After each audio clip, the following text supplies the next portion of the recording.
మీరేంటి అన్ని జిమ్స్కి మిగతా డైట్ వాళ్ళందరూ చెక్ పెట్టేస్తున్నారా ఏంటి?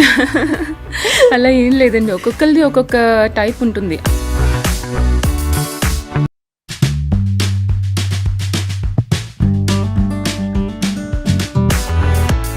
కానీ మీరు ఇంతకుముందు మీ రొటీన్ స్టార్ట్ చేసే ముందు జిమ్కి వెళ్తే వెళ్ళారా? ప్రెగ్నెన్సీ టైంలోని ఇంకా ట్విన్ ప్రెగ్నెన్సీ, సో బాగా పుట్ ఆన్ అయ్యాను అనమాట. మనంతటా మనం రొటీన్ ఫాలో అయ్యి తగ్గడంలో చాలా వరకు న్యూట్రిషన్ బ్యాలెన్స్ అనేది ఇంబ్యాలెన్స్గా ఉంటుంది కదా. మనం ఏం తినాలి అని ఆలోచించుకునే కన్నా ముందు ఏం అవాయిడ్ చేయాలి అనేది ఆలోచించాలి. సడన్ వెయిట్ లాస్ అనేది స్కిన్ సాగి చేస్తుంది, ముడతలు వచ్చేస్తాయి, కొలాజిన్ పడిపోతుంది అంటారు. అవన్నీ జాగ్రత్తలు మీరు చెప్తారా? మీరేం జాగ్రత్తలు తీసుకున్నారు? నేను కరెక్ట్గా 500 డేస్లో 50 kgs తగ్గాను. సో అలా కన్సిస్టెంట్గా తగ్గానే తప్పించి ఒక్కరోజు కూడా నేను బ్రేక్ తీసుకోలేదు. ఇప్పుడు కరెంట్ వెయిట్ ఎంత? యాక్చువల్లీ దానికి కూడా నేను ఒకటి చెప్తాను. ఇప్పుడు చాలామంది నా వీడియోస్ చూస్తూ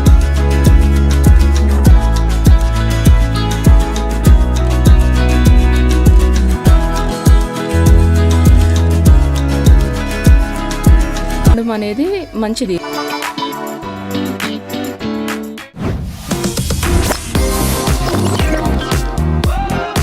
hello yes, welcome to talk show with Harshini.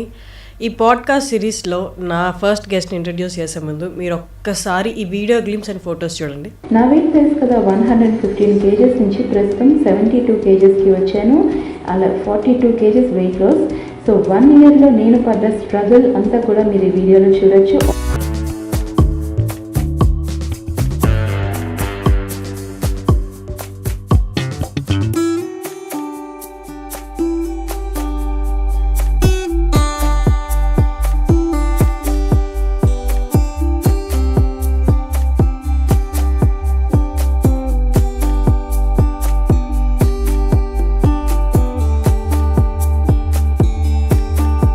మీరందరూ మ్యాక్సిమం చూసే ఉంటారు ఈ వీడియో. ఆల్మోస్ట్ 3.4 million వ్యూస్ వచ్చిన వీడియో. నేను కూడా అప్పుడు చూశాను. అంటే ఎలాంటి గైడెన్స్, జిమ్కి అంత పే చేసి ఇంత పే చేసి అలా కాకుండా స్వతహాగా తన ఇంట్లో తన రొటీన్ ఫాలో అవుతూ బాడీని కంట్రోల్లోకి తెచ్చుకున్నాను అనమాట. లైఫ్లో మేజర్ డిఫికల్టీస్ ఏదైనా ఉన్నాయంటే అది కెరియర్ రిలేటెడ్, రిలేషన్షిప్స్ అండ్ మన బాడీని మన కంట్రోల్లో ఉంచుకోవడం. ఒకటి అయితే వారు ప్రూవ్ చేసి చూపించారు వీడియో ద్వారా. అందుకే 3.4 million వ్యూస్ కూడా వచ్చాయి. అరుణ గారు ఈజ్ విత్ అస్. హలో అండి. హలో హర్షిని గారు, ఎలా ఉన్నారు? సూపర్. యాక్చువల్లీ నేను మాకు నిన్న చెప్పేటప్పుడు గెస్ట్ అరుణ గారు వస్తున్నారు ఇంటర్వ్యూ చేయాలన్నప్పుడు నేను యాక్చువల్లీ మీ వీడియో చూశాను. నేను అప్పుడు లాంగ్ బ్యాకే చూశాను, 1.5 year బ్యాకే చూశాను మీ వీడియో నేను. అంటే అప్పట్లో అంత అవగాహన లేదు కాబట్టి ఇంట్లో రొటీన్ ఫాలో అవుతున్నాను అంటే ఎంతవరకు సాధించగలరా అన్నట్టు క్వశ్చన్ మార్క్ ఉండేది నాకు కూడా. బట్ లేటర్ ఆన్ చూసేసరికి మీరు అనుకున్న బాడీ వెయిట్కి వచ్చేసారు కదా. అవునండి. బట్ టోటల్లీ మీ చేతులతో మీరు మీ రొటీన్తోనే. మీరేంటి అన్ని జిమ్స్కి మిగతా డైట్ వాళ్ళందరికీ చెక్ పెట్టేస్తున్నారా ఏంటి? అలా ఏం లేదండి, ఒక్కొక్కరిది ఒక్కొక్క టైప్ ఉంటుంది. అన్ని బాడీస్కి ఒకేలా సెట్ అవ్వాలని ఎవరి ట్రయల్స్ వాళ్ళవి, ఎవరి ఇష్టం బట్టి వాళ్ళు చేస్తూ ఉంటారు.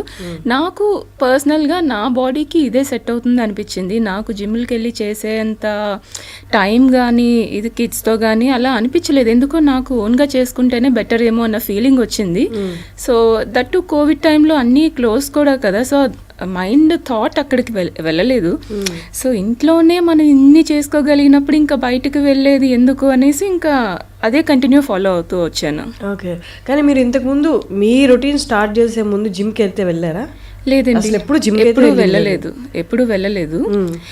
ఎప్పుడో లాంగ్ బ్యాక్ పెళ్ళికి ముందు ఎప్పుడో ఒక్క 1 month జస్ట్ వెళ్ళానే, కానీ అది ఎక్విప్మెంట్స్ కానీ అలాగేం చేయలేదు. జస్ట్ నార్మల్గా చేసుకున్నాను. బట్ అది కూడా నాకు ఎందుకు అంతగా ఏమీ సాటిస్ఫాక్షన్ అనిపించలేదు. తర్వాత ఇది నా రొటీన్ నేనే ఫాలో అయ్యాను. కానీ మన రొటీన్ మనం ఫాలో అవుతున్నప్పుడు ఓకే, ఈ క్వశ్చన్ అడిగే ముందు ఒక్కసారి మీరు ఏం చేస్తుంటారు, ఒక్కసారి మీరు ఎక్కడ ఉండదు చెప్పరా? నేను అసలు నేటివ్ అంతా కూడా వైజాగ్ అండి, విజయనగరం సైడ్ అనమాట. సో స్కూలింగ్ కానీ కాలేజ్ అన్నీ అయిపోయాక ఇంకా ఆఫ్టర్ మ్యారేజ్ హైదరాబాద్ షిఫ్ట్ అయ్యాను. ముందు నుంచి కూడా నేను కొంచెం చబ్బీగా స్టౌట్ బాడీ అనమాట, హెరిడిటరీ బాగా ఉండింది. దాంతోపాటు కొంచెం బాగా స్టౌట్ బాడీ బాడీ అనమాట. ఎప్పుడైనా కావాలి అంటే అలాగా బాగా కొంచెం డైట్ కొంచెం అలా మెయింటైన్ చేస్తూ తగ్గడం, అయినా కూడా మళ్ళీ పుట్ ఆన్ అవ్వడం చేయడం ఇలాంటివంటూ ఉండేవి. వన్స్ ఇంకా ప్రెగ్నెన్సీ టైంలోని ఇంకా ట్విన్ ప్రెగ్నెన్సీ, సో బాగా పుట్ ఆన్ అయ్యానమాట. అప్పుడు పుట్ ఆన్ అయిన వెయిట్ కాస్త ఇంకా పోస్ట్ ప్రెగ్నెన్సీ హెర్నియా ఇష్యూ ఒకటి వచ్చింది. సో అది ట్రిగర్ అయ్యేటప్పటికి ఇంకా ఎక్కువ ఒబెసిటీ బాగా వచ్చేసింది. సో దాంతో ఇంకా ఇద్దరు కిడ్స్ని మేనేజ్ చేయడము, స్లీప్ అసలు ఉండకపోవడం, స్ట్రెస్ ఎక్కువగా ఉండేది. ఇద్దరిని మేనేజ్ చేసుకుంటూ చూసేసరికి ఒకళ్ళు ఏడిస్తే ఇంకొకరు ఆబ్వియస్లీ తెలిసే ఉంటుంది కదా, ట్విన్స్ అంటే అసలు నార్మల్ థింగ్ కాదు. మేనేజ్ చేయడానికి మదర్కి ఎంతమంది ఉన్నా కూడా కష్టం, చాలా కష్టం. ఏదో సామెత కూడా ఉంటుంది అంతే, చిన్న పిల్లాడిని చూసుకోవడానికి ఇన్ఫాంట్ బేబీని చూసుకోవడం ఒక ఊరే సరిపోదు అని ఇద్దరిని మేనేజ్ చేయడంలో చాలా కష్టంగా అయ్యేది. సో అలా అవుతూ అవుతూ ఒకనొక టైంకి ఇంకా బాగా ఎక్కువ పుట్ ఆన్ అయిపోయి 120 అలాగా రీచ్ అయిపోతున్నాను. ఇంకా కిడ్స్ కూడా కొంచెం పెద్ద అవుతూ ఉన్నారు. సో వాళ్ళని మేనేజ్ చేయాలి అనేసరికి చాలా ఇబ్బంది అయ్యేది. సో నేను జాబ్ కూడా యాక్చువల్లీ నేను MBA చేశాను, హెచ్ఆర్గా వర్క్ చేశాను. బిఫోర్ అంటే మ్యారేజ్ తర్వాత కూడా వర్క్ చేశాను. బట్ వన్స్ ఇంకా కిడ్స్ ఇలా ఈ ప్లానింగ్ ఈ టైంలోనే ఇంకా మొత్తం అన్నీ ఆపేసుకోవాల్సి వచ్చింది అంతా. కానీ మైండ్లో వచ్చేసి నాకు ఇంకా ఎప్పుడు బిజినెస్ మీద కొంచెం ఉండేది, ఏదో ఒకటి నా ఓన్గా నేను ఏదైనా ట్రై చేయాలి అనేసి అనిపించేది. నాకు జాబ్ సాటిస్ఫాక్షన్ కూడా ఫ్రాంక్లీ స్పీకింగ్ నాకు బయట ఎక్కడికైనా వెళ్ళి వర్క్ చేయాలి అనేసి ఉండేది కాదు. ముందు నుంచి నా ఓన్గా నేను ఏదో ఒకటి ట్రై చేయాలనేసి నాకు అనిపిస్తూ ఉండేది. చిన్నప్పటి నుంచి నాకు అదొక కోరిక. సో ఇంకా అలాగా కోవిడ్ టైంలోనే కొంచెం మనకి ఛాలెంజెస్ కూడా ఎక్కువ వస్తూ ఉండేవి. ఇంకా ఫోన్లోనే ఓపెన్ చేస్తే ఫేస్బుక్లోని వీటిలో వాటిలో అందరూ కొంచెం 100 days ఛాలెంజెస్ అనేసి, ఫిట్నెస్ ఛాలెంజెస్ ఇలాంటివన్నీ కొంచెం అంటే కోవిడ్ మనకి నేర్పించిన గుణపాఠం ఏదైనా ఉంది అంటే అది హెల్త్. ఎగ్జాక్ట్లీ. మెయిన్ కోవిడ్ టైంలో నాకు అందరూ చాలామంది కోవిడ్ అనేసరికి చాలా బ్యాడ్ మెమరీస్ ఉంటాయి. నాకైతే అన్ని గుడ్ మెమరీస్ నిచ్చిపోయింది అనిపిస్తుంది. లైఫ్ స్టైల్ చేంజ్ చేసింది కంప్లీట్గా. అప్పుడు మనకి అప్పటి వరకు రానిదంతా కూడా మన ఇమ్యూనిటీ ఎరపోతుంది.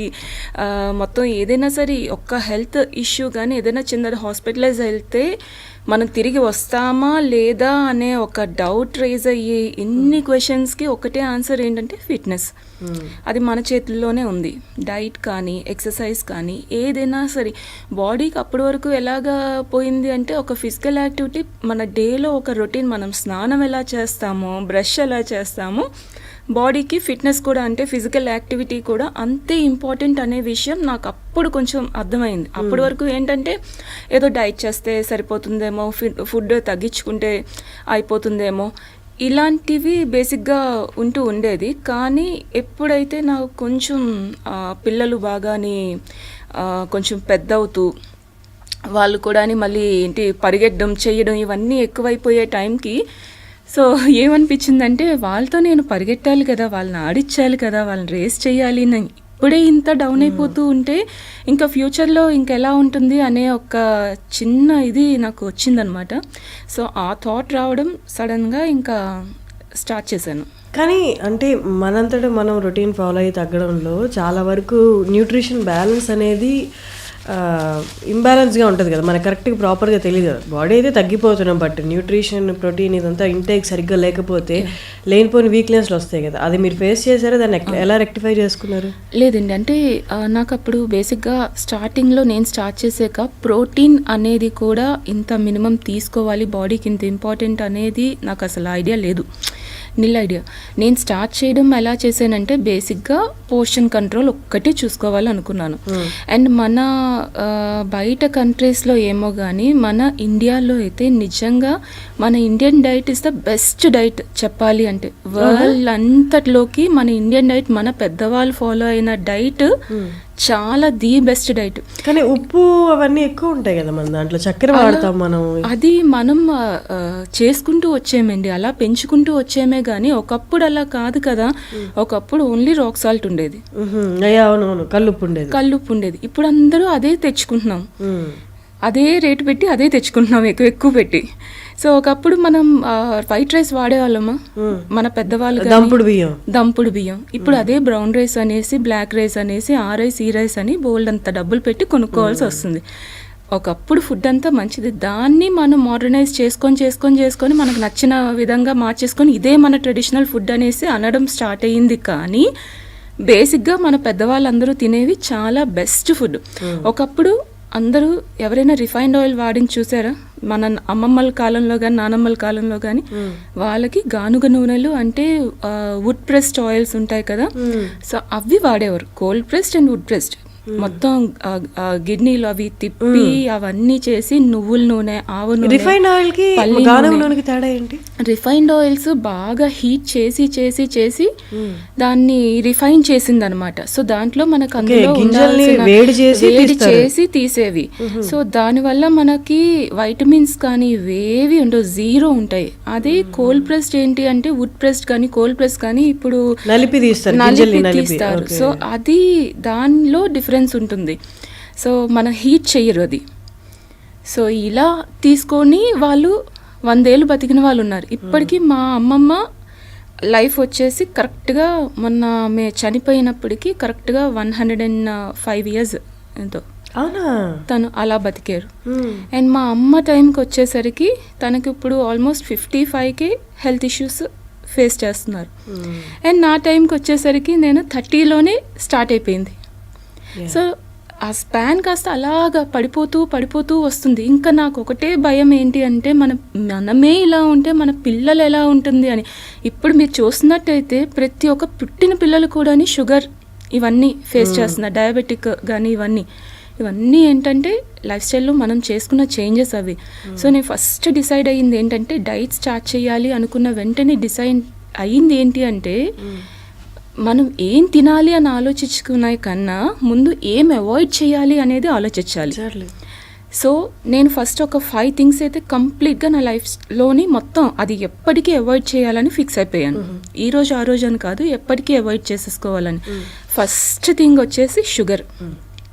దానికి రిప్లేస్మెంట్స్ చాలా ఉన్నాయి. సో అదే షుగరే వాడాలి అనేసి ఏమీ లేదు. రిప్లేస్మెంట్స్ ఇన్ని ఉండేటప్పుడు డేట్స్ కానీ జాగ్రీ కానీ ఇలాంటివి చాలా ఉన్నాయి, హనీ అని అన్నీ ఉన్నాయి. ఆ వాడే విధానం కరెక్ట్గా ఉంటే ఏదైనా సరే ఎక్సెస్గా యూస్ చేస్తే మంచిది కాదు, కానీ అట్లీస్ట్ దీని మీద అది బెటరే కదా అని. సో ఫస్ట్ షుగర్ అవాయిడ్ చేసేయాలనుకున్నాను. నెక్స్ట్ థింగ్ మైదా. కంప్లీట్ ఇంకా మైదాకి ఎంత అలవాటు పడిపోయారంటే బయట ఒక కేక్ తినాలన్నా, ఒక పరోటా అయినా, రోటీ, నాన్ అని ఇవ్వని అవని ఏదైనా కంప్లీట్ ఆ మైదాతోనే. సో మైదా అనేది మన బాడీలోకి వెళ్ళాక అది డైజెస్ట్ అవ్వడానికి ఒక రోజు పైనే పట్టేస్తుంది. అది కంప్లీట్గా పేగులకు చుట్టుకుపోతుంది. సో ఇన్ని డ్యామేజెస్ చేసే మైదాని ఫస్ట్ నా డైట్లోంచి తీసేయాలనుకున్నాను. అది బై ప్రోడక్ట్ ఆఫ్ గోధుమల బై ప్రోడక్టే కదా, అది ఎందుకని అంత డేంజరస్ మైదా? లేదండి, అది రిఫైన్ చేసే అందుకే రిఫైన్డ్ ఫుడ్ ఏదైనా కూడా మంచిది కాదు అనేది. కంప్లీట్ రిఫైన్డ్ ఏదైనా సరే హెల్త్కి మంచిది కాదు. సో అందుకు మైదా ఒకటే అవాయిడ్ చేశాను. అండ్ నెక్స్ట్ ఈ రిఫైన్డ్ ఆయిల్స్ కంప్లీట్ అవాయిడ్ చేసేయాలనుకున్నాను. And deep fry food. Refined oils avoid చేస్తే మీరు ఆయిల్ ఎక్కడి నుంచి తెచ్చుకుంటారు యూజువల్లీ? నేను ఊర్లో ఆడించుకుంటామండి. ఏ గింజలతో ఏ ఆయిల్ వాడతారు? నువ్వులు. నేను 5 వెరైటీస్ ఆఫ్ ఆయిల్స్ అలా పెట్టుకుంటాను.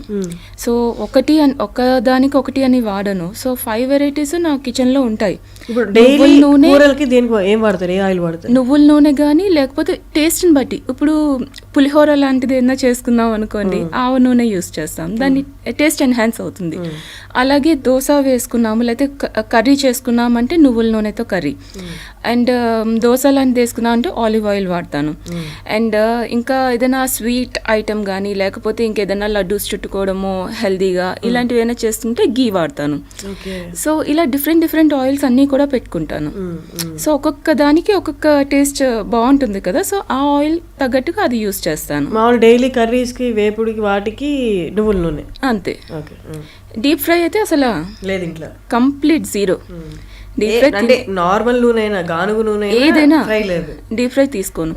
ఏదైనా కావాలి అంటే ఇప్పుడు నాకు ఒకవేళ బజ్జీ తినాలనిపించినా, పకోడీ లాగా ఏమైనా తినాలనిపించినా గుంత పొంగనాల పెనాలు ఉంటాయి కదా, వాటిల్లో వేసుకోవడం. మళ్ళీ ఎయిర్ ఫ్రైయర్స్ వీటికి కూడా వెళ్ళను. నేను ఇంట్లో ఓవెన్ కూడా తీసి పడేసాను. నేను బయట ఓవెన్ కూడా నేను తీసి పడేసాను.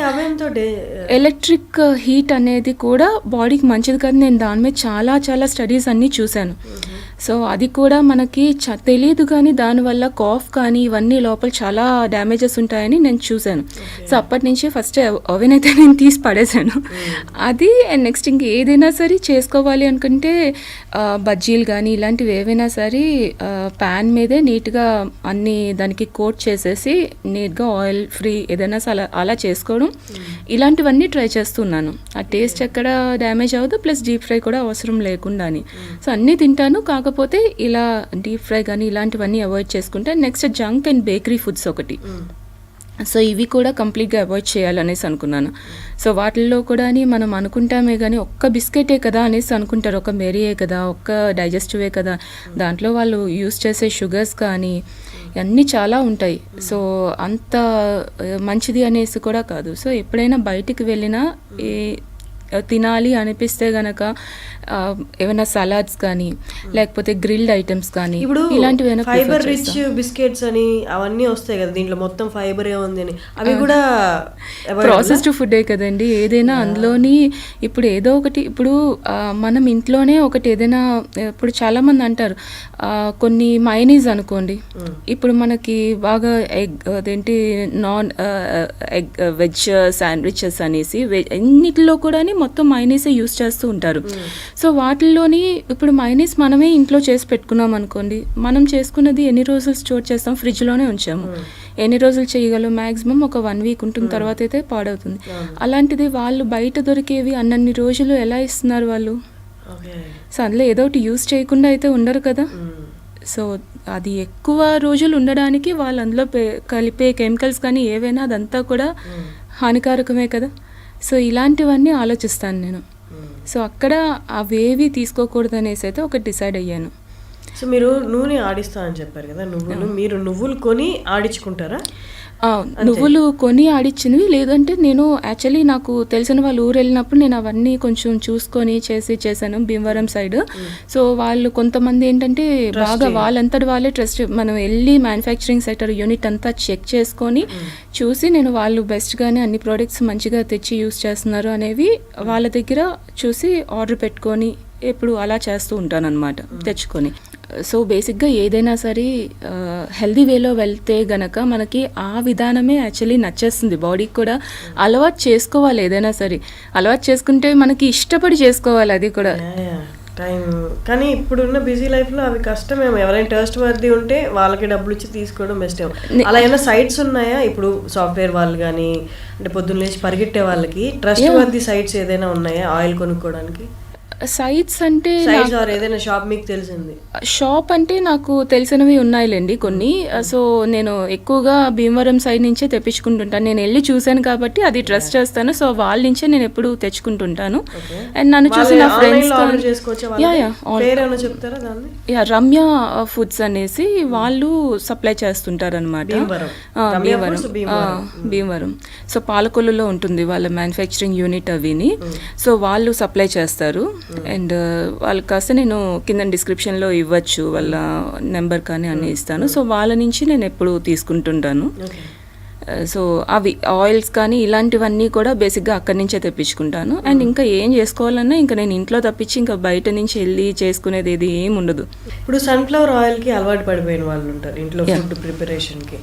సన్ఫ్లవర్ సీడ్స్ కొని వీళ్ళు అక్కడ చేయించుకోవచ్చా, లేకపోతే సన్ఫ్లవర్ సీడ్స్ కూడా వాళ్ళు కరెక్ట్గా తెప్పించి, లాస్ట్ టైం అయితే బేసిక్గా వాళ్ళు ఎంత ట్రస్ట్ అంటే వాళ్ళ దగ్గర ఒక క్వాలిటీ సీడ్స్ వచ్చాయి, అవి నచ్చక వాళ్ళు ఇవన్నీ ఆర్డర్స్ కూడా మానేసుకున్నాను. నేను 2 months వెయిట్ చేశాను దానికోసం. ఉన్నాయండి కానీ అది పంపించేస్తున్నాం రిటర్న్, బాగాలేదనేసి మేము పంపించేసి మంచి సీడ్స్ వచ్చాయి. అంటే ఆ పర్టికులర్ టైంలో సన్ఫ్లవర్ సీడ్స్ రావంట. సో వాళ్ళు బ్యాడ్ క్వాలిటీ ఏదో పంపించారు, మేము కాంప్రమైజ్ అవ్వలేదు, అందుకనే 2 months మేము ఆపేసాం ప్రొడక్షన్. సో అది మళ్ళీ మంచి క్వాలిటీ వచ్చాకే మేము మళ్ళీ చేస్తామనేసి అన్నారు. సో అలాంటి ట్రస్ట్ అది ఏదైనా ఉంటే శుభ్రంగా తెప్పించుకోవచ్చు. కానీ మీరు డైట్ ఇప్పుడు ఎవరికైనా సజెస్ట్ చేస్తున్నారా? నేను ఏదో చూసాను మీ దాంట్లో రిజిస్ట్రేషన్ ఓపెన్ అని, అదొకసారి చెప్పండి. మాకు డైట్ గ్రూప్ ఉన్నదండి. నేను నా ఫ్రెండ్ డైటీషియనిస్ట్ అనమాట. సో అనుష కృష్ణ అనేసి తను వరంగల్లోని పెద్ద ఏక్షిలా సర్టిఫైడ్ డైటీషియన్ అనమాట. సో ఏక్షిలా హాస్పిటల్లో వర్క్ చేస్తుంటారు తను డైటీషియన్ కింద. సో తను నేను కలిసి లాస్ట్ ఒక 2.5 years కానీ ఇది రన్ చేస్తున్నాము. సో మొత్తం ఇప్పటి వరకు మా దగ్గర ఆల్మోస్ట్ ఒక 10,000 మెంబర్స్ పైనే క్లయింట్స్ ఉన్న వాళ్ళు అందరూ మంచిగా బెనిఫిట్స్ అనమాట. ఎవరు డిసప్పాయింట్ అవ్వడం అనేది ఎవరి దగ్గర ఉండదు. ఎందుకంటే నేను కూడా బేసిక్గా ఏంటి అంటే ఇంకా ఎక్కువగా వీడియోస్ చేసి వీటికన్నా ఎక్కువగా దాంట్లోనే ఎక్కువగా ఫోకస్ చేస్తున్నాను. ఎందుకంటే వాళ్ళకంత మంచి రిజల్ట్స్ వస్తూ ఉంటే నాకు కూడా ఇంకా ఏంటి అంటే ఇంకా మంచిగా బెటర్గా గైడ్ చేయాలి అని ఎక్కువ టైం అంతా కూడా వాటి మీదే స్పెండ్ చేస్తూ ఉన్నాను. సో వాట్సాప్ గ్రూప్ ఉంటుందన్నమాట. సో ఆ గ్రూప్లోని మేము కంప్లీట్గా ఒక సస్టైనబుల్ డైట్ చార్ట్ అనేది ఇవ్వడం జరుగుతుంది. So every month registration start చేస్తాము. అలాగే 100 daysకి కూడా ఉంటుంది సెపరేట్ గ్రూప్. సో ఒక్కొక్కసారి 100 days డైరెక్ట్గా గ్రూప్ స్టార్ట్ చేస్తాను అనమాట. ఆల్మోస్ట్ 3.5 months అలాగా ఉంటుంది అది. సో దానికి నెక్స్ట్ ఎవ్రీ మంత్లీ జాయిన్ అవ్వాలనుకున్న వాళ్ళకి మంత్లీ అనమాట. సో 1,000 rupees మంత్లీ ఫీజు అనమాట. సో అంటే ఎలాగా అంటే ఇప్పుడు డైట్ అన్న వెంటనే నేను బిగినింగ్ స్టార్ట్ చేసేటప్పుడు నాకు కూడా అని అమ్మో డైట్ అంటే బయట ఎవరినైనా అడిగితే కానీ తెలియదు కదా మనకి అనే ఫీలింగ్ వచ్చేది. కాకపోతే నేను సర్చ్ చేయాలంటేనే వాళ్ళకి జస్ట్ రిజిస్ట్రేషన్ ఫీకే ఆల్మోస్ట్ 1,000 rupees అలా ఛార్జ్ చేసేవారు. సో అది తీసుకొని మళ్ళీ డైట్కి వెళ్ళాలంటే మినిమం 10,000 తక్కువ ఎవరు ఏ డైటీషియన్ కూడా తీసుకోవట్లేదు. సో నాకు అదంతా అనిపించింది అనమాట. నేను అనుషతో డిస్కస్ చేశాను.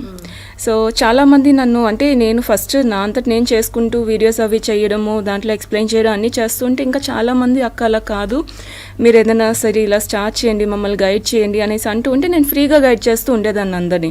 సో ఇంకా జనాలు బాగా ఎక్కువ అవుతున్నారనమాట. నాకు ఇంకా టైం అంతా ఇవ్వాలి అంటే కూడా చాలా కష్టం అవుతుంది కదా. ఇంట్లో వాళ్ళు కూడా ఆబ్వియస్లీ ఇంక అడుగుతారు కదా నీకేం పని పాట లేదా ఇంకా ఎంతసేపు ఫోన్లో కూర్చొని ఇదని. So why can't I take it as a profession with అంటే చాలా అందరికీ కూడా మిడిల్ క్లాస్ పీపుల్కి కూడా హెల్ప్ అయ్యేటట్టు ఒక సర్వీస్ ఇస్తూ నా ప్రొఫెషన్ని నేను రన్ చేసుకోవాలి అని అనుకున్నాను. కొంతమంది ఉంటారు మనకి అందరూ పాజిటివ్ మెంబర్సే ఉంటారు కదా, నెగిటివ్ పీపుల్ కూడా అప్పుడప్పుడు ఉంటారు కదా. సో చాలామంది అన్నారనమాట మీ అంతా మీరే చేసుకున్నారు కదా మీరెందుకు మరి డబ్బులు ఛార్జ్ చేయడం ఇవి అనేసి అలా అడిగిన వాళ్ళు కూడా ఉంటారు. మంత్కి 1,000 కదా మీరు charge 1,000 reasonable 25,000 30,000 yeah very reasonable. And మేము ఇచ్చేది కూడా వాళ్ళకి ఎలాగా అంటే బయట ఎవరైనా సరే మహా అయితే మీకు వారంలో ఒక 2 సార్లు 3 సార్లు మాట్లాడతారు, మీకు ఇచ్చింది ఇచ్చేసి చేసుకోమనేసి అంటారు, కానీ ఎక్కువ రోజంతా టైం స్పెండ్ చేసి చేయరు. మేము ఇక్కడ ఎలాగా అంటే ప్రతిరోజు ప్రతి నిమిషం ప్రతి సెకండ్ ఎవరు ఏమడిగినా మేము ఆన్సర్ చేయడానికి రెడీగా ఉంటాం, అవైలబుల్ ఉంటాం. ఒక్కొక్కసారి 12 o'clockకి అలా అడిగిన వాళ్ళు కూడా ఉంటారు. అప్పటికప్పుడు మెసేజెస్ చేసేసి లేకపోతే అదేంటి హడావిడి పడిపోయి అక్క నాకు గ్యాస్ ప్రాబ్లం వచ్చేసింది ఏం చేయాలని అడిగిన వాళ్ళు ఉంటారు. సో వాళ్ళకి కూల్గా ఏం చేయాలి అనేసి ఒక ఇంట్లో మెంబర్స్ ఎలాగైతే రెస్పాండ్ అవుతారు అంతే కూల్గా రెస్పాండ్ అవుతాం మేము. అది మాలో 24/7 service. And sustainable diet 15 days diet chart ఇస్తాము. అవి కాకుండా ఎవ్రీడే ఈజీగా ఉండేలా ఇంటర్మీడియట్ డైట్ కూడా ఇస్తూ ఉంటాను నేను. సో ఈజీ రెసిపీస్తో అనమాట with along with recipes list. ఆ రెసిపీస్ కూడా ఎలా చేసుకోవాలని ఆ లింక్స్తో సహా మేము అన్నీ ప్రొవైడ్ చేస్తాము. At the same time video నేను సస్టైనబుల్ డైట్కి వీడియో మొత్తం ఎక్స్ప్లెయిన్ చేసి పెడతాను అనమాట. చాలామందికి డైట్ చార్ట్ చూసిన వెంటనే ఒక కన్ఫ్యూషన్ వచ్చేస్తుంది ఎలా చేయాలి ఏంటి అని. సో దానికి నేను ఒక ఎక్స్ప్లెనేషన్ ఇస్తూ ప్రతి మంత్ అది కూడా పెడుతూ ఉంటాను అనమాట. So that it will be very easy. And అది కాకుండా ప్రతి ఒక్కరు ఎంత ఇంటేక్స్ తీసుకోవాలి, వాటర్ ఇంటేక్ అంటే బాడీ దాన్ని బట్టి ఎంత తీసుకోవాలి, ఇవన్నీ కూడా అన్ని రకాల ఇన్ఫర్మేషన్స్ ఇస్తాం. ఇంకా ఏ డౌట్స్ ఉన్నా మేము వాట్సాప్లో ఎప్పటికప్పుడు అవైలబుల్ ఉంటాం అనమాట. నేను కానీ అనుష కానీ ఇద్దరం చూసుకుంటూ ఉంటాం. ఎప్పుడు చూసుకుంటే అప్పుడు ఎవరు డౌట్స్ అడిగినా వెంటనే క్లారిఫై చేసేస్తుంటాం. కానీ ఇప్పుడు 1,000 rupees కట్టి జాయిన్ అయ్యారు okay, but actual diet plan అనేది ఫుడ్ ఏదైతే ఇన్వాల్వ్ అయ్యి ఉందో అవి మంచి ఫుడ్ చెప్తారు కాబట్టి వాళ్ళు అఫోర్డ్ చేసే రేంజ్లో వాళ్ళు అఫోర్డ్ చేయలేకపోతే ఆ ఫుడ్ నేను నార్మల్లీ చూశాను ఫిష్ తినాలని, లేకపోతే కొందరికి ఆ సదుపాయం ఉండదు, చేసుకునే సదుపాయం ఉండదు, ఇంకొందరు అఫోర్డ్ చేయలేరు. అలాంటి వాళ్ళకి ఇలాగా అసలు న్యూట్రిషన్ బ్యాలెన్స్ అనేది ఎలా అవుతుంది? మా డైట్ చార్ట్ ఎలా ఉంటుందంటే విత్ ఆప్షన్స్ ఇస్తాం అందుకనే. ఓకే. సో ఆప్షన్స్లో ఎలాగా అంటే ఇప్పుడు బ్రేక్ఫాస్ట్ ఉందనుకోండి, ఫర్ ఎగ్జాంపుల్ ఎగ్ ఆమ్లెట్ ఇచ్చాను. సో ఎగ్ ఆమ్లెట్కి ఇప్పుడు వెజిటేరియన్స్ ఎగ్ తినరు. సో అలాంటప్పుడు వాళ్ళకి శనగపిండి అందరిలలో ఏ రూరల్ ప్రాంతాల్లో ఎక్కడైనా అవైలబుల్. సో శనగపిండితో చిల్లాస్ ఎలా చేసుకోవాలి, సేమ్ ప్రోటీన్ ఎగ్లో ఉండే ప్రోటీనే బేసన్లో ఉంటుంది. సో దానికి రీప్లేస్మెంట్ ఏం చేసుకోవచ్చు, అలాగా డిఫరెంట్గా ఇస్తుంటాం, ఆప్షన్స్తో ఇస్తామన్నమాట. సో దట్ ఎవరైనా ఎలాంటి వాళ్ళైనా చేసేసుకోగలరు అన్నట్టు. ఇప్పుడు మీరు అన్నట్టు ఫిష్ అంటే ఇప్పుడు ఏవో కాస్ట్లీ ఫిష్ తీసుకోవాల్సిన అవసరం కూడా లేదు. చిన్న చేపలు ఇంకా బెటర్, మంచి ప్రోటీన్ ఉంటుంది. అలాగని ఎండు చేపలు అయితే సాల్ట్ ఎక్కువగా ఉంటుంది. సో అది కాదు, కానీ చిన్న చేపలు అవి కూడా శుభ్రంగా మనం చిన్న కవళ్ళు అనేసి ఇలాంటివన్నీ అవి కూడా చాలా మంచిది, అందులో కూడా మంచి ప్రోటీన్ అవి ఉంటాయి. సో అవి తీసుకున్నా మేము సజెస్ట్ చేస్తాం వాళ్ళకి, మీరు ఏదైనా పర్వాలేదు ఇలా తీసుకోవచ్చు అని వాళ్ళకి గైడ్ చేస్తుంటాం. నార్మల్గా డైట్ ఫాలో అయితే at the same time dermatologist వీళ్ళని కూడా కన్సల్ట్ అవుతుంటారు. ఎందుకంటే సడన్ వెయిట్ లాస్ అనేది స్కిన్ సాగి చేస్తుంది, ముడతలు వచ్చేస్తాయి, కొలాజిన్ పడిపోతుంది అంటారు. అవన్నీ జాగ్రత్తలు మీరు చెప్తారా? మీరేం జాగ్రత్తలు తీసుకున్నారు? నేను అయితే కంప్లీట్గా చెప్తున్నాను కదండి, మొత్తం అన్నీ కూడా ప్రాపర్గా ఇంటేక్ అనేది మనం కరెక్ట్గా చూసుకొని షార్ట్ ఇంటర్వెల్స్లోని స్నాక్ కానీ అన్నీ మిస్ కాకుండా. అప్పుడు మనం ఏదైనా చాలామంది డైట్ అన్న వెంటనే ఏం చేస్తుంటారంటే ఇప్పుడు హెవీ బ్రేక్ఫాస్ట్ ఏదైనా చేసేయడం, తర్వాత అంతా మానేసి డైరెక్ట్ లంచ్, మళ్ళీ స్నాక్ మానేసి అలా కాకుండా ప్రాపర్ స్నాక్ కూడా కరెక్ట్గా ఇంక్లూడ్ చేసుకుంటూ ఉంటే అందులో కూడా హెల్దీ లైక్ ఇప్పుడు మఖానా కానీ లేకపోతే డ్రై నట్స్ కానీ సీడ్స్ కానీ ఇలాంటివన్నీ మన డైట్లో ఇంక్లూడ్ చేసుకునేటప్పుడు అందులో బయోటిన్ లెవెల్స్ అనేవి బాగా ఉంటాయి. ఫ్లాక్ సీడ్స్ అని అవని ఇవని. సో ఇలాంటివన్నీ తీసుకునేటప్పుడు ఆబ్వియస్లీ మనకి హెయిర్ గ్రోత్ కానీ ఏవి డ్యామేజ్ అవ్వకుండా ఉంటుంది, కొలాజన్ లెవెల్స్ ఏమీ పడిపోవు. సో మనకి ఆ సప్లిమెంట్సే తీసుకుంటేనే బెటర్ అనేది నేనైతే నమ్మను. ఎందుకంటే నేను ఒక్క సప్లిమెంట్ ఏది కూడా కొలాజిన్ కానీ ఏది తీసుకోకుండానే నేను డైట్ స్టార్ట్ చేశాను. ఏం తీసుకునేవాళ్ళు? ఫుడ్ నేను చెప్తున్నాను కదా, ఇది కొలాజిన్కి ఇదే అనేసి నేను అలా తీసుకోలేదు. నా డైట్లోని ఇప్పుడు ఎలాగ అంటే బ్రేక్ఫాస్ట్లో వచ్చేసి నాకు గ్రీన్స్ కానీ ఒక ఫ్రూట్ లేకపోతే వెజిటేబుల్ ఏదైనా సరే బాగా లిక్విడ్ ఉండే వెజిటేబుల్స్ ఇలాంటివన్నీ నా డైట్లో ఖచ్చితంగా ఉండేలా. ఇది పర్టికులర్గా కొలాజిన్కి ఇది, వైటమిన్స్కి ఇది ఇలా నేను అనుకోలేదు. నా డైట్లో మొత్తం పర్ డేలోని నాకు ప్రోటీన్ ఉండాలి, అలాగే కార్బోహైడ్రేట్స్ ఖచ్చితంగా తీసుకోవాలి, ఫైబర్ ఉండాలి. సో వీటి కోసం నేను ఏం చేశానంటే కంప్లీట్గా రెగ్యులర్గా నట్స్ అండ్ సీడ్స్ స్నాక్లో పెట్టుకునేదాన్ని, అన్నీ సోక్ చేసి all varieties of nuts and seeds అన్నీ కూడా పెట్టుకునేదాన్ని. అండ్ ప్రోటీన్ ఖచ్చితంగా బ్రేక్ఫాస్ట్ కానీ లంచ్లో కానీ ఖచ్చితంగా ప్రోటీన్ ఉండేలా చూసుకునేదాన్ని. అండ్ ఎక్కువగా బ్రౌన్ రైస్ కానీ లేకపోతే ఈ గోధుమ రవ్వ ఉంటుంది కదా, సో అది కానీ బ్రోకెన్ వీట్ కానీ ఇవన్నీ కార్బ్స్ కింద తీసుకునేదాన్ని. సో అండ్ మళ్ళీని ఎక్కువగా ఈ మనకి వెజిటేబుల్స్ పీల్స్ ఉంటాయి చూసారా, బీర తొక్క కానీ అరటి తొక్క కానీ వీటన్నిటితో చట్నీస్ చేసుకునేదాన్ని. సో ఇవన్నిట్లో ఫైబర్ కానీ ఇవన్నీ కొంచెం బాగా వాష్ చేసి మనకి ఇప్పుడు కొన్ని లిక్విడ్స్ కూడా వస్తున్నాయి కదా, సో ముందే కొంచెం వెజిటేబుల్స్ కానీ ఫ్రూట్స్ కానీ అవి లిక్విడ్ వేసి మనం కొంచెంసేపు ఉంచేసి తీస్తే మొత్తంగా క్లీన్ అవుతుంది. సో అలాంటివి మనం హ్యాపీగా యూస్ చేసుకోవచ్చు. సో ఫైబర్ కానీ ఇవన్నీ ప్రాపర్గా తీసుకున్నప్పుడు మనకి ఎప్పుడు కొలాజిన్ తగ్గిపోవడమో లేకపోతే వైటమిన్ డెఫిషియన్సీ రావడమో ఇలాంటివి ఏవి ఉండవు. కాకపోతే యాజ్ పర్ డాక్టర్స్ అడ్వైస్ నేను కొంచెం మల్టీవైటమిన్ కూడా తీసుకునేదాన్ని ఎక్స్ట్రాగా. మల్టీవైటమిన్ ఒక్కటే క్యాప్సూల్స్ ఎక్స్ట్రాగా తీసుకున్నాను కానీ ఇంకా వేరే ఏది నేను తీసుకోలేదు. అండ్ నాకు అప్పట్లో ఫేస్ ఇంకా పెద్దగా ఉండేది, అంత బెల్లీ కానీ అన్నీ ఉండేటప్పుడు కూడా నేను తగ్గుతూ ఏంటంటే మనిషి ఎప్పుడైనా ఒక రకానికి ఫిక్స్ అయిపోతే కొంచెం ఇలాంటి ఇష్యూస్ రావచ్చు. ఐదర్ ఓన్లీ డైట్కో లేకపోతే ఉత్తి ఎక్సర్సైజ్ చేసి డైట్ మానేయడము ఇలా చేస్తే నేను డైట్ అండ్ ఎక్సర్సైజ్ రెండూ కూడా ఈక్వల్గా బ్యాలెన్స్ చేసుకుంటూ వచ్చాను కదా. సో అలా స్లోగా అంటే కొద్ది రోజులు చేసేసి కొద్ది రోజులు మానేసి అలా కూడా చేయలేదు. నేను కంప్లీట్గా నేను ఒక 120 kgs నుండి 65 kgs రావడానికి నాకు ఇప్పుడు కాదండి, నేను కరెక్ట్గా 500 daysలో 50 kgs తగ్గాను. అంటే 65కి వచ్చాను. 115 నుంచి 65కి కరెక్ట్గా 500 days. 115 నుంచి 65 రావడానికి ఎగ్జాక్ట్లీ నాకు 500 days పట్టింది. సో 500 days తర్వాత నేను అలా మంచిగా మెయింటైన్ చేసి 1000 days ఛాలెంజ్ చేశాను. 1.5 year పట్టింది మీకు యా 50 kg తగ్గడానికి. సో అలా కన్సిస్టెంట్గా తగ్గానే తప్పించి ఒక్కరోజు కూడా నేను బ్రేక్ తీసుకోలేదు. 1000 days ఛాలెంజ్ పెట్టుకున్నాను. సో 1000 daysలో మనకి ఎన్ని ఉంటాయి చెప్పండి. ఎక్స్క్యూజెస్ వెతకాలనుకుంటే అసలు మన హెయిర్లో వెంట్రుకలు సరిపోవు, అన్ని ఉంటాయి అసలు ఎక్స్క్యూజ్ చెప్పాలే కానీ. అక్కడికి వెళ్ళాలి, ఇక్కడికి వెళ్ళాలి, వాళ్ళు చనిపోయారు, వీళ్ళు చనిపోయారు, ఆ ఫంక్షన్ ఉంది, ఈ ఫంక్షన్ ఉంది, ఊరెళ్తున్నాను. ట్రైన్లో కూడా చేసేసాను నేను. ఆ వీడియోస్ కూడా ఉంటాయి నా ఛానల్లోని. ట్రైన్లో కూడా ఎక్సర్సైజ్ చేశాను. వీళ్ళు ఉన్నారు, వాళ్ళు ఉన్నారు, నేను పట్టించుకోలేదు. నేను 1000 days అనుకున్నాను, చేసేసాను అంతే. అది చేసేయాలని ఒక ఇది నా సంకల్పం గట్టిగా ఉందన్నమాట. నేను 1000 days ఒక్కరోజు కూడా మానకూడదని గట్టిగా ఫిక్స్ అయ్యాను. సో అలా ఫిక్స్ అవుతూ స్టార్ట్ చేశాను, అలా మంచిగా వెళ్ళింది. ఇప్పుడు కరెంట్ వెయిట్ ఎంత మీది? కరెంట్ వెయిట్ 75 అండి. యాక్చువల్లీ దానికి కూడా నేను ఒకటి చెప్తాను. ఇప్పుడు చాలామంది నా వీడియోస్ చూస్తే లాస్ట్ ఇయర్ నుంచి కరెక్ట్గా నేను వెయిట్ ఒక 10 kgs పుట్ ఆన్ అయ్యాను ఎగ్జాక్ట్లీ లాస్ట్ ఇయర్ నుంచి. అది కూడా బేసిక్గా చాలామందికి తెలియాలి. తెలియని వాళ్ళు ఏంటి మళ్ళీ ఏంటి అన్నీ తినేస్తున్నారా ఏంటి అనే ఒక ఇది వస్తుంది. సో బేసిక్గా మీకు చెప్పాను కదా హెర్నియా ఇష్యూ అనేది ఉంది అని. సో హెర్నియా ఇష్యూ వల్ల ఏంటి అంటే నాకు ఒక 1 yearగా నాకు అది కొంచెం ఎక్కువైంది అనమాట. సో ఆ పెయిన్ కానీ అన్నీ బాగా ఎక్కువైంది. సో ముందంతా హెర్నియా వచ్చింది. ప్రెగ్నెన్సీ టైంలో నాకు హెర్నియా వచ్చింది. డెలివరీ వల్ల వచ్చింది. డెలివరీ అయిపోయాక కూడా బాగా ఎక్కువ అవ్వడం చేయడం. డాక్టర్స్ అయితే అప్పుడే ఆపరేషన్ అనేసి అన్నారు. కాకపోతే చిన్న పిల్లలతో నేను ఆపరేషన్ చేయించుకొని ఒక 1 week అయినా అట్లీస్ట్ ఉండాలి. అండ్ హెర్నియాకి ఏంటి అంటే ఒక అట్లీస్ట్ 3 months మనం జాగ్రత్తలు పాటించకపోతే మళ్ళీ రివర్స్ అవుతుంది అది. సో ఇంత ఆపరేషన్ చేసి హెర్నియా అంటే తెలియని వాళ్ళకి ఒక్కసారి డెలివరీ టైంలో ఆ ప్రెషర్, డెలివరీ అనే కాదు మెన్ కూడా వస్తుందండి, చిన్నపిల్లల్లో కూడా వస్తుంది. అది ఒక్కొక్కసారి ఏంటంటే అది పేగు కొంచెం చీల్కొని ఒక బెలూన్ లాగా పంప్ అవుతుంది.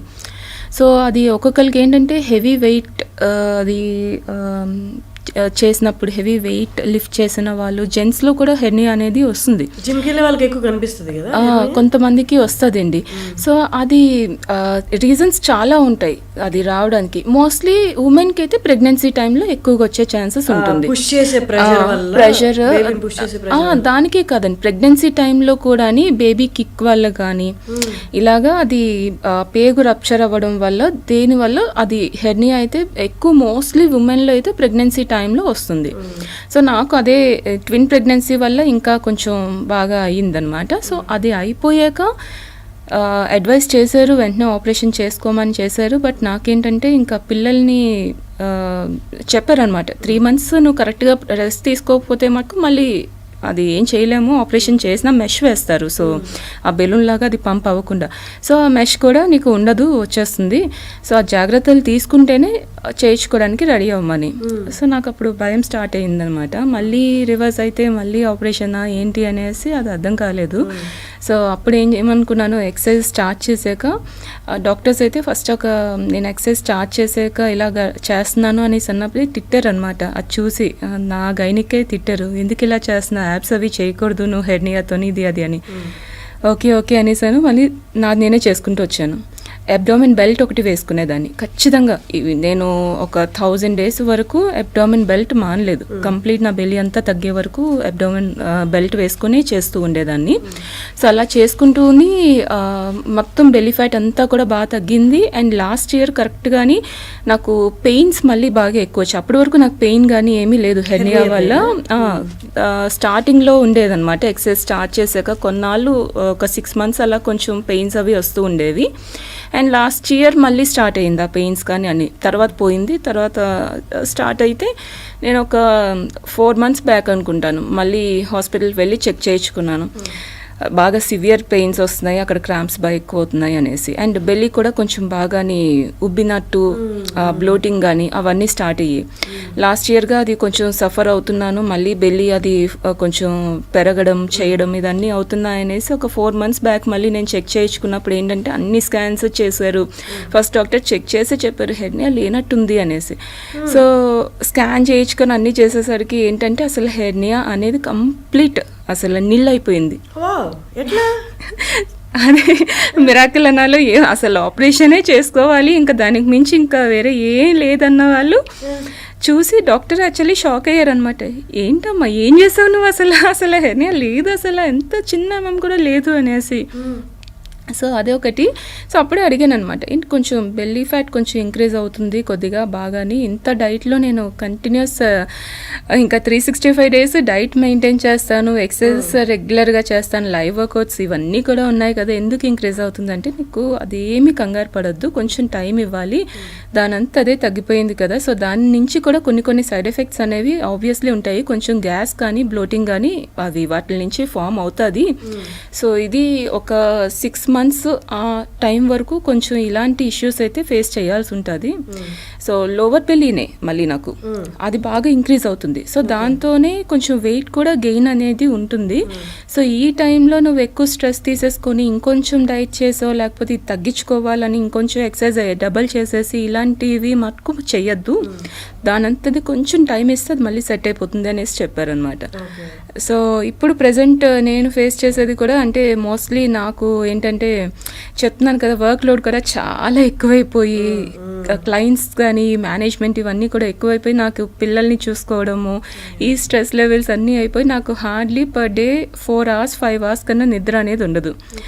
సో ఆ నిద్ర లేకపోవడంతో ఇంకొంచెం నాకు ఎక్కువ ఇష్యూస్ వస్తున్నాయి అనమాట. సో అలా 10 kgs తగ్గుతుంది. సో ఆ బ్యాలెన్స్ చేసుకోవడమే నాకు కొంచెం ఇబ్బందిగా ఉంది ఈ టైంలోని, అది పర్టికులర్ టైంలో. సో ఇప్పుడు హాలిడేస్ కదా మోస్ట్లీ పిల్లలకి, సో ఇది కొంచెం రిలాక్స్ అవ్వచ్చు అనేసి అనుకుంటున్నాను. సో ఈ టైంలో నేను కరెక్ట్గా యూటిలైజ్ చేసుకుందాం అనేసి చూస్తున్నాను అనమాట. డైట్లో ఉన్న వాళ్ళు జ్యూసులు తాగకూడదని, ఫ్రూట్ జ్యూసులు అంటే బాటిల్లో ఉన్న జ్యూసులు కాదు, ఇంట్లో మనం ప్రిపేర్ చేసుకున్న ఫ్రూట్ జ్యూసులు కూడా తాగకూడదు అంటారు, ఎంతవరకు అది నిజం? అంటే జ్యూస్ కన్నా డైరెక్ట్ ఫ్రూట్ తినడం అనేది మంచిది, ఎందుకంటే ఏదైనా చూ చేస్తూ మనం తినడం అనేది డైరెక్ట్గా వెళ్ళిపోయేది మనకి యూరిన్లోకి వెళ్ళిపోతుంది అనేసి అంటారు. ఇదైతే ఏంటంటే మనం ఒక్కొక్కటి తిని నవిలి తింటే అది మొత్తం మన బ్లడ్లో కానీ నర్వ్స్లో కానీ అన్నిటిలో కరెక్ట్గా వెళ్తుంది అనేసి ఒక థియరీ ఉంది. కాకపోతే ఏంటి అంటే మనం చేసుకునేది ఏదైనా ఒక పర్ఫెక్ట్ వేలో చేసుకుంటే, మన ఇష్టానికి తగ్గట్టుగా చేసుకుంటే ఏదైనా బెటర్.